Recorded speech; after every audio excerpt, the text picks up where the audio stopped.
ಗಳು. ನನ್ನ ಹೆಸರು ಸೃಷ್ಟಿ ತಂದೆ ಮಲ್ಲಿನಾಥ್. ನಾನು ಓದಿದ್ದು ಶ್ರೀಮತಿ ವೀರಮ್ಮ ಗಂಗಸಿರಿ ಪದವಿ ಪೂರ್ವ ಮಹಿಳಾ ಕಾಲೇಜಿನಲ್ಲಿ. ಫಲಿತಾಂಶ ನೋಡಿದ ತಕ್ಷಣ ನನಗೆ ಬಹಳ ಖುಷಿಯಾಯಿತು. ರಾಜ್ಯಕ್ಕೆ ಪ್ರಥಮ ಸ್ಥಾನ ಬರುತ್ತೆ ಅಂತ ನಾನು ಅಂದ್ಕೊಂಡಿರಲಿಲ್ಲ. ಸ್ಟೇಟ್ ರ್ಯಾಂಕಲ್ಲಿ ಒಂದು ರ್ಯಾಂಕ್ ಬರ್ಬೋದೇನೋ ಅಂತ ಎಕ್ಸ್ಪೆಕ್ಟ್ ಮಾಡಿದ್ವಿ. ಆದರೆ ರಾಜ್ಯಕ್ಕೆ ಪ್ರಥಮ ಸ್ಥಾನ ಬಂದಿದ್ದನ್ನು ನೋಡಿ ತುಂಬ ಖುಷಿಯಾಯಿತು. ಈ ಒಂದು ಸಾಧನೆ ಬರೀ ನನ್ನ ಸಾಧನೆ ಅಲ್ಲ ಅಂತ ಹೇಳ್ತಾ, ಈ ಸಮಯದಲ್ಲಿ ನಾನು ನನ್ನ ತಾಯಿಗೆ ಮತ್ತು ನನ್ನ ಕಾಲೇಜಿನ ಎಲ್ಲ ನನ್ನ ಶಿಕ್ಷಕ ವೃಂದದವರಿಗೆ ಹಾಗೂ ನಮ್ಮ ಪ್ರಾಚಾರ್ಯರಿಗೆ ಧನ್ಯವಾದಗಳನ್ನು ಹೇಳಲಿಕ್ಕೆ ಇಷ್ಟಪಡ್ತೇನೆ. ಹಾಗೂ ಇಂದು ಜಿಲ್ಲಾ ಪರಿಷತ್ ಅವರ ವತಿಯಿಂದ ಕರೆದು ನನ್ನನ್ನು ಸನ್ಮಾನಿಸಲಾಯಿತು ಅಂಬೇಡ್ಕರ್ ಅವರ ಜಯಂತಿ ನಿಮಿತ್ತವಾಗಿ. ಹಾಗಾಗಿ ಅವರಿಗೂ ಧನ್ಯವಾದಗಳನ್ನು ಹೇಳಲಿಕ್ಕೆ ಇಷ್ಟಪಡ್ತೇನೆ. ಧನ್ಯವಾದಗಳು.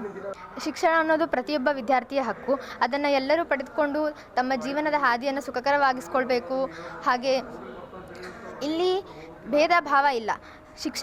ಶಿಕ್ಷಣ ಎಲ್ಲರ ಹಕ್ಕು. ಎಲ್ಲರೂ ಅದನ್ನು ಪಡ್ಕೋಬೇಕು, ಓದಿ ತಮ್ಮ ಜೀವನವನ್ನು ತಾವೇ ರೂಪಿಸ್ಕೊಳ್ಬೇಕು ಅಂತ ಹೇಳ್ತಾ ಅವರಿಗೆಲ್ಲರಿಗೂ ನಾನು ಮುಂದೆ ಬೆಸ್ಟ್ ಆಫ್ ಲಕ್ ಅಂತ ಹೇಳ್ತೇನೆ.